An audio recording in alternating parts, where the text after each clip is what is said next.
Hi everyone, I'm Priya, and you might have already seen my video on how to find out what your top 3 signs are using your birth chart. Now, today I'm going to tell you about what your top 3 signs are in astrology and why they're important. Now, everyone's familiar with their star sign, and many people have probably read horoscopes related to their star sign before watching this video.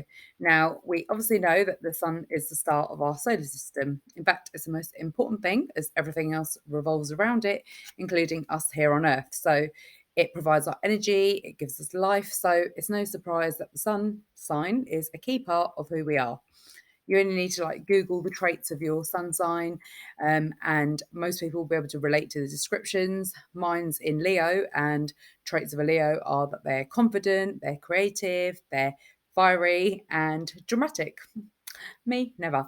Um, but not all Leos are the same, and my personality traits are more than just what is common in Leo. So I actually think my sun sign is more like a third of who I am, and my rising sign and my moon sign are the other 2/3 in almost like equal parts. Now, obviously, I'm generalizing, as in reality, the exact percentage is less than a third, as there's other planets which also shape your personality in astrology.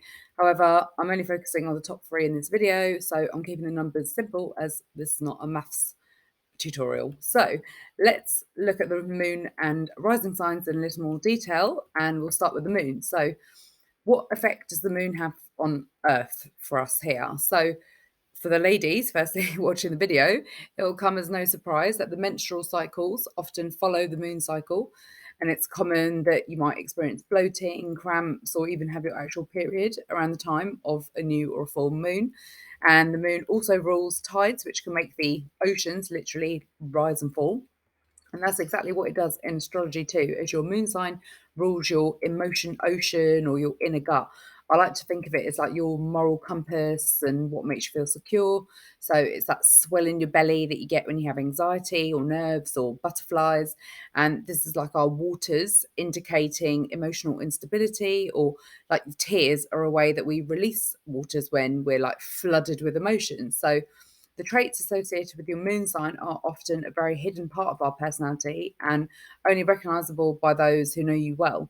Now, my moon sign is in Libra, and some traits of a Libra would include being diplomatic, because they're known for their peacekeeping skills and their pursuit of fairness and justice. So we need balance and we hate drama. But I've literally just told you that Leos are dramatic, didn't I? So this is probably one of the best examples I can give you about how my moon sign can influence my personality in a massive way. Because yes, okay, I can be dramatic like a Leo, but I hate drama. I hate confrontations. I hate having to give negative feedback or telling someone something that they're not going to like. Like, I'm a complete people pleaser. Like, if I had to give someone bad news, I'd probably have anxiety for weeks before I did it. And it's ironic because my Leo side is usually like blunt as a sledgehammer. Like, I am certainly known for telling it how it is. And I have that fiery side to me, but it's not a side that I like to bring out. Definitely not. And 100% of the time, I will probably choose peace over war, like if I can. So it's not very Leo like, I know, but anyway. So now let's talk about your rising sign, as it kind of, well, firstly, let's talk about how it gets its name, because it was the rising sign that was rising on the east of the horizon at the time that you were born. So in astrology, it's also known as your ascending sign or your ascendant sign. So you might see it being referred to this. Now, rising signs change roughly every 2 hours. So in a typical day, like it will take 24 hours, obviously, to move through all signs of the zodiac. And that's why you need your exact time of birth to determine what it is. Now, your rising sign is known as your first house. And while I will talk about the astrological houses in more detail in another video, the first house is known as like the sign of you. It's the sign that rules your personality. It's known as the mask that you wear, if you're like putting that in quotes, your default or instinctive mode that you would move into when you're in, say, stressful situations or unfamiliar or uncomfortable situations.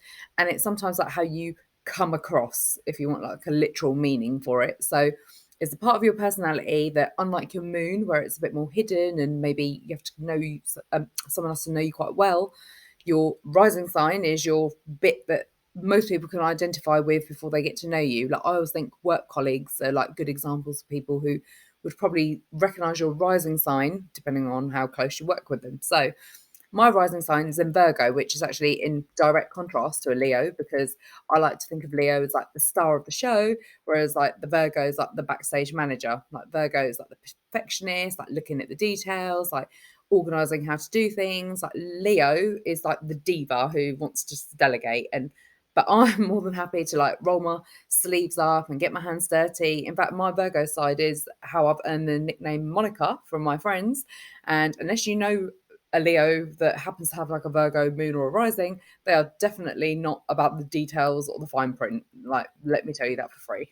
So that's basically, yeah, one way of describing like how the different parts play. Like another example I can use on the rising side is, you know, okay, Leos are confident, and I am definitely confident, but my Virgo side hates being out there. And to me, that's actually something that made so much sense when I did my birth chart, because I feel like I'm a introverted extrovert. Like that's what I refer to myself as. Like, and my Leo and Libra sides totally makes me at ease in like social settings or groups. I'll work the room, I'll be the life and soul of the party, but I'm a complete homebody. Like, if it's up to me, I would live in my joggers forever, and I need a lot of time by myself. Like, I'm a social hermit. So yeah, they're like two ways of kind of describing like the kind of contrast that you might have in your own personality when you look at your own traits. So hopefully this video has given you a lot more information about why your top three signs are important, and hopefully you've been able to find this from your birth chart.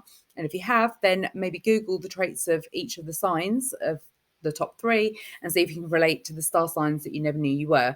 Now, if you've obviously got two in the same sign, then just assume you are maybe 2/3 more those kind of traits than the third. So, it doesn't really matter if they're like, you don't have a three and then it's a two, but that can be quite common as well. So I'd love to know what you've discovered about yourself from doing your birth chart and from this information. So if you have discovered something new about your personality through doing this, then please let me know in the comments what you found out. And if you're into horoscopes and like you read your horoscopes, I would absolutely recommend reading all three of the signs as well, because it will give you a much better indication of what might actually be going on. So that's another bit of advice I can give you.